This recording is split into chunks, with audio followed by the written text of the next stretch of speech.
Hello student, welcome to my channel. आज हम लोग पढ़ेंगे भूगोल।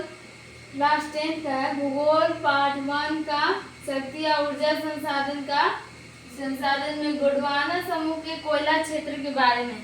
कल हमने कोयला के बारे में पढ़ा था और वो किन भंडारण के आधार पर किन किन भागों में बांटा गया है वो पढ़ा था और वो कितने प्रकार के होते हैं इसके बारे में पढ़ा था।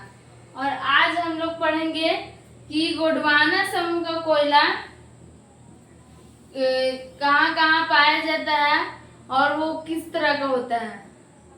तो गोंडवाना समूह में जो होता है कोयला वो अच्छे किस्म का कोयला होता है। एंथ्रासाइट मतलब ये क्या कहता है जो कि झारखंड और ये क्या कहते हैं पश्चिम बंगाल में पाए जाते हैं। झारखंड में जो है वो देश का प्रथम स्थान पे, भारत देश में प्रथम स्थान पे है कोयला उत्पादन क्षेत्र में। और यहाँ देश का 30% से भी अधिक कोयला का सुरक्षित भंडार है तथा 23% से अधिक कोयला का उत्पादन होता है। और यहाँ का जो मुख्य कोयला उत्पादक क्षेत्र है वो है झरिया, बोकारो, गिरिडीह, कर्णपुरा, रामगढ़। ये जो है ये मुख्य उत्पादक क्षेत्र हैं।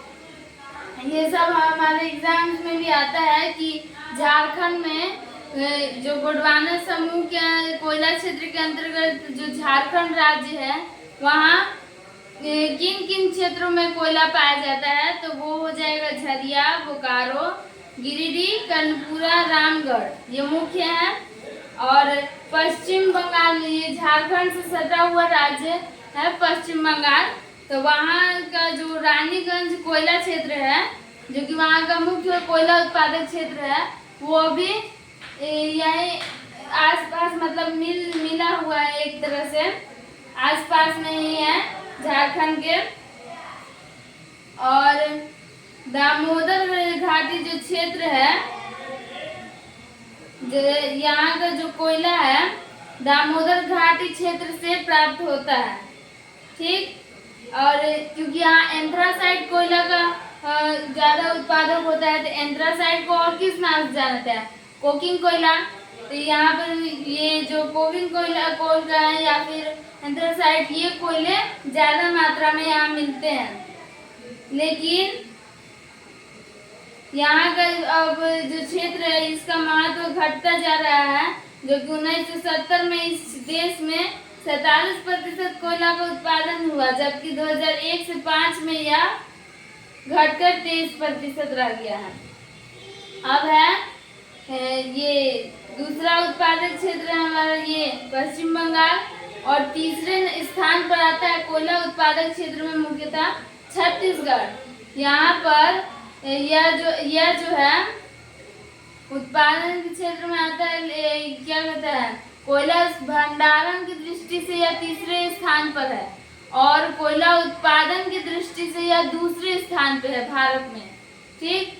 यहाँ पर 15% सुरक्षित भंडार है लेकिन उत्पादन जो 16% होता है।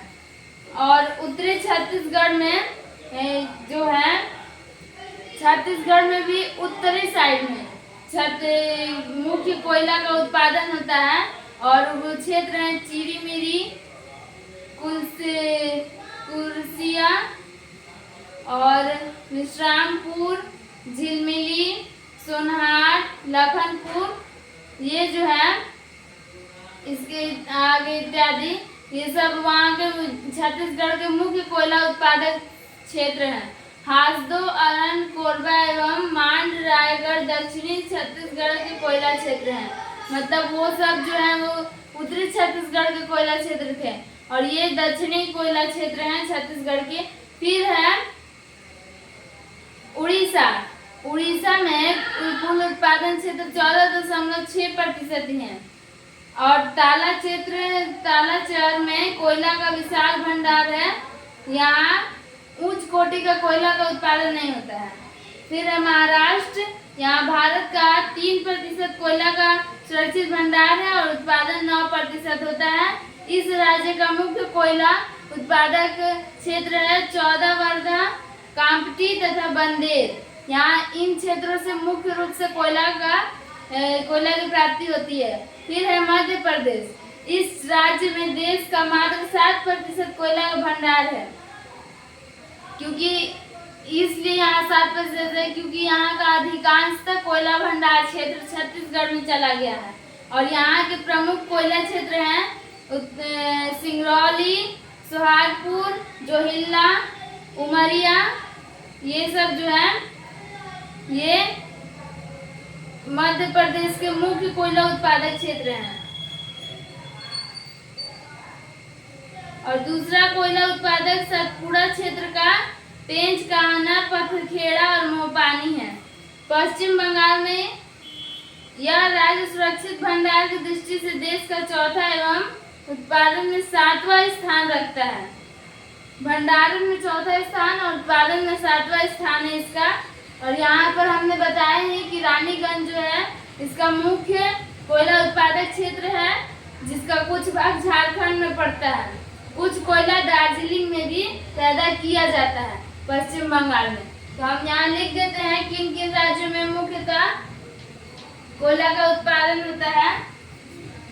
लाइन से लिख रहे जिस आधार पर इनको बांटा गया है उत्पादन की दृष्टि से, बढ़ते आरो से औरों में लिख रहे हैं कहाँ ज्यादा होता है।